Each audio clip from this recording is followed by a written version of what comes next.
जी sir, अगर आप ध्यान देंगे तो सवाल में ये कहा गया है कि एक सॉलिड स्फीयर है जिसको कि हम लोगों ने आगे की तरफ स्पीड दिया हुआ है वी नॉट, और एंटी क्लॉकवाइज सेंस में एंगुलर स्पीड दिया हुआ है omega naught is equal to 3v0/r, right. और आपके पास कोफिशिएंट ऑफ फ्रिक्शन दिया हुआ है म्यू। तो अगर आप बेसिकली तो बॉटम मोस्ट बेसिकली तो पॉइंट को अगर आप देखेंगे ना,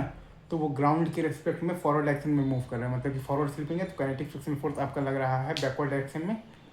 to make v equal to omega R. Again मैं फिर से बोल रहा हूँ, अगर आप बॉटम मोस्ट पॉइंट पर ध्यान देंगे तो वो ग्राउंड के रेस्पेक्ट में फॉरवर्ड डायरेक्शन में मूव कर रहा है, मतलब कि फॉरवर्ड स्लिपिंग है तो काइनेटिक फ्रिक्शन फोर्स आपका लग रहा है बैकवर्ड डायरेक्शन में to make v equal to omega are.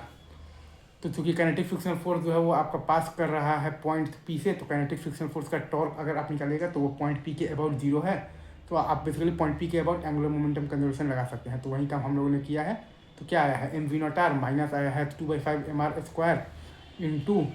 Omega naught है हमारे पास 3v0/r, और ये बराबर है जब प्योर रोलिंग जब स्टार्ट हो जाएगा तब का एंगुलर मोमेंटम हम लोगों ने लिखा है इसके लिए 7/5 इंटू m इंटू तो v of the pure rolling into r, right.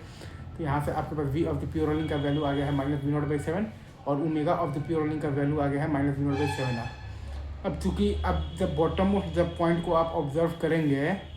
तो वो बेसिकली तो ग्राउंड के रेस्पेक्ट में फॉरवर्ड डायरेक्शन में मूव कर रहा है, मतलब कि फॉरवर्ड स्लिपिंग है, तो काइनेटिक फ्रिक्शन फोर्स आपका बैकवर्ड डायरेक्शन में लग रहा है टू मेक तो v is equal to omega R. तो आप बेसिकली तो v at any time t आप लिखिएगा तो वो आएगा आपके पास v0 minus mu g T,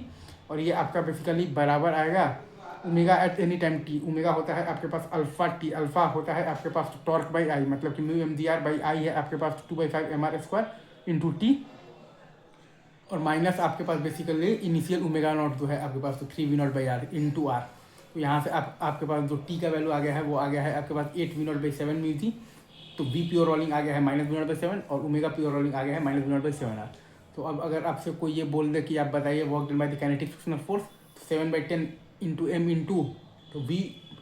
pure rolling का होल स्क्वायर, मतलब कि 1/49 इंटू है आपके पास तो v0²।